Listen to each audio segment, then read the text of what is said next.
welcome to my presentation of our research from Lucerne, a practice-based approach for sustainable product design decisions. And I will dive straight into it because I think we're running a bit late. So today, still only 1% of the materials used in the textile sector are closed loop recycled while maintaining about the same material quality.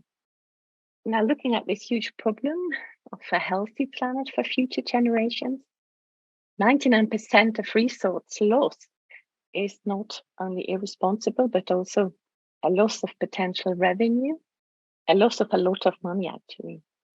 So now circularity is a hot topic on the European agenda. If you look at the new regulations coming up in the next 2 to 5 years, we heard about it this morning. So in order to comply with upcoming laws, we have to get circular. And circularity is far of a new idea. We know that also. It's here for a long time, but why isn't it happening yet? We just heard that from Lucy. So on the other hand, the European Union has argued in its sustainable product policy that over 80% of all product-related environmental costs are influenced during the design phase. So in conclusion, we are far away from circular and carry quite some responsibility in design. So now, what do I have to do when I want to act upon this 80% of responsibility concerning the design stage? And further, I think it's quite unsettling. The question, is it really only my responsibility as a designer? So there has been a lot of great work done in design research for the last 20 years to tackle product sustainability and circularity, but still on the market, no impact is visible if we examine, for example, the excess resource used in the fiber production. So questions is it important, for example, to use only recycled fibers or only renewable fibers? Or do I have to transform my supply chain from global to local? So this is all, a lot of questions coming up and how to act upon them. So the question we tried to tackle in this research I'd like to share with you was, how can we bridge what we know about circularity in design research into design practice? And the outcome of this research is a so-called design decision tree to support the development of sustainable products from a kind of designer perspective. So what did we do? In the first step, we conducted an extensive literature review from the 3 perspectives: design, equality, and circularity. And then we condensed 70 hits. We found to 16 publications, after checking their applicability to sustainable design textile products. And from these 16 publications, we actually derived 117 action instructions concerning design in the context of sustainability. Now, 117 action instructions, it's a lot. And on top, they are very diverse and also confusing because the first analysis showed that different action instructions are named similarly, but don't necessarily mean the same thing. For example, design for recycling, design for closed loop, design with recyclable material input, design for recyclability. Further, it revealed that some action instructions affect all stakeholders, for example, design for circularity, and are therefore difficult to apply solely from a design perspective, and others, though, in turn, concern specific stakeholders and are therefore easier to tackle. For instance, design for material separability. Now, this concerns a process which can, for example, chemically separate yarn blends. Now, in short, some of these instructions seem to concern only design, for example, when I have to choose a material, while others tackle many and sometimes all the stakeholders in a product life cycle. And so for a lot of these 117 action instructions, even all 9 stakeholder groups mentioned in this graph by the RSA are needed to actually be accomplished. Now, this shows clearly that design cannot implement these action instructions alone, and therefore the responsibility for the 80% has to be shouldered by all the stakeholders. But it became also clear that there is a considerable scope for action in design. There were hardly any action instructions found where design doesn't play quite a key role. So now, although these action instructions must be performed and implemented by different stakeholders, not only design, they already have to be taken into account accordingly in the design phase. This answers back to this 80%. And now what? How can we tackle this complex, rather confusing situation of these different action instructions? How can we tackle them in order to become capable to act upon the 80% from the perspective of design? We need some kind of order, some kind of classification. Therefore, we collected these action instructions, which were similar but didn't mean the same, and grouped them into 7 overarching themes. These are delightment, functionality, and usability. They address classic design aspects needed in any product. We know that. The other one was product circularity, appropriate lifespan.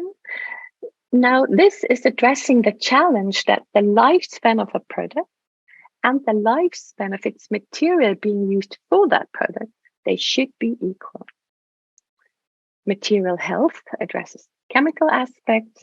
Then the material circularity and minimal waste. Now, in contrast to number 3, product circularity, here it's all about reducing waste or avoiding waste.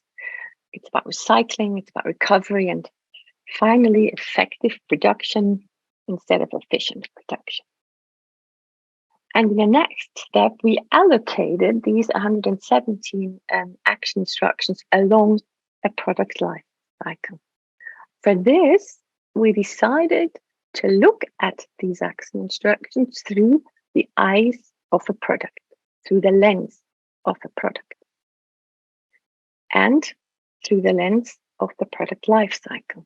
Now, the first 2 themes, delightment and functionality and usability, they concern aspects which are visible for the user, belonging to the classic design task by tradition. But the other 5 themes are highly important for sustainability and concern aspects in a design which are invisible for the user.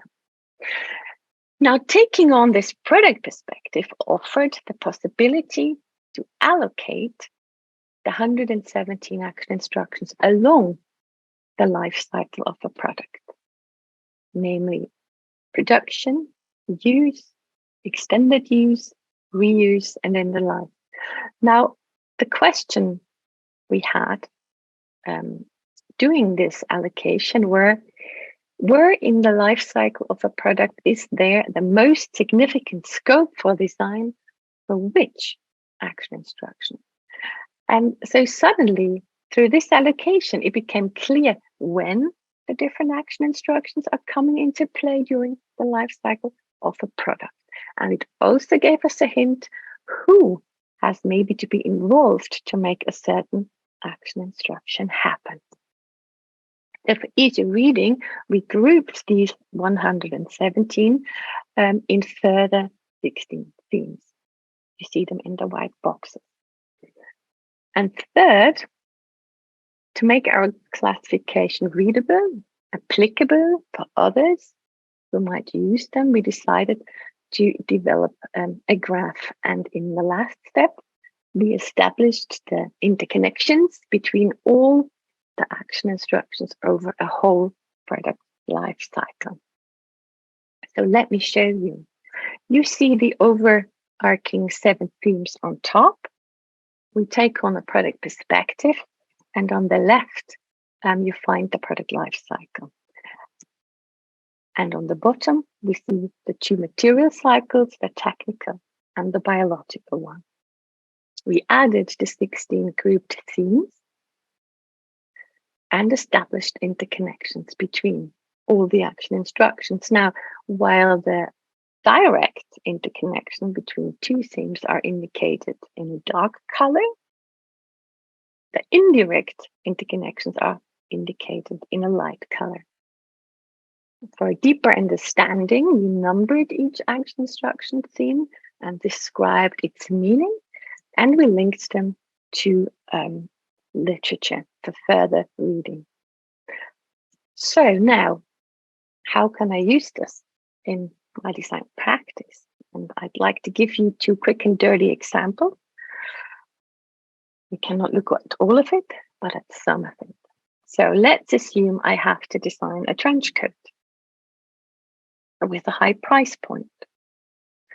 Now, for this coat, both delightment and functionality and usability are important and a classic design task, known as before. Now, coming to the relevant 5 topics for sustainability, let's zoom into one of the 5 ones, the appropriate lifestyle one. So, of course, I also need to think about the other 4. Let's just stick to that out of time reason. So, knowing the audience and the price point, longevity is the important aspect for the use phase of this product. Now, to extend then the use phase, we need to think about repair options and upgradability. For example, I know from experience that the lining may wear out after a long use phase and so forth. So modularity is also interesting. What about integrating a jacket to make a trench coat wearable all year out? And then this high quality coat is also suitable for product circularity. Now, because of its iconic reason, maybe a remanufacturing is not so interesting for the brand, but reuse certainly is. So the question in design is, how can I enhance these cycles, further cycles or aspects in the extended use and the reuse phase already in the design phase? And knowing what indication has this to my material choice, to my pattern design? Further, recycling and recovery in this product is maybe not the first priority you want to solve the problem, because the aim of this product really is, or should be, to be kept in use as long as possible and only trickle down the circular cascade after a very, very long time. Only then, when its material, maybe not the coat, but its actual material reaches the end of life. Now, in another example, I might have to design a coat for a medical application with a low price point, design briefing, single use only. Then here, delightment is secondary. Where it's important is the functionality. Because it's only used once, ephemerality we have to think about. So repair options, upgradability, reuse, they all drop out because of hygiene aspects. Also remanufacturing drops out. So what is left is recycling and recovery. Now, therefore, we have to concentrate on that part in that product. We have to choose either a monomaterial or the technical cycle, or we have to choose a renewable feedstock for the biological cycle. This not only concerns the textile fiber you're using, but all the materials, from seams, from the yarns, steaming yarns, to the chemicals you use. Now then, which of the 2 cycles you choose, you have to weigh up. So the relevant points I have to challenge in this product is to clarify my material choices in relation to their possibilities to be put back in a technical or in a biological cycle. So if possible, definitely don't choose a fiber blend, which needs specific technology and a lot of energy to be separated again. So coming back to my initial question, what do I have to do as a designer when I want to act upon this 80% of responsibility? We propose download this design tree and have a try in order to be able to start in your sustainability journey anywhere.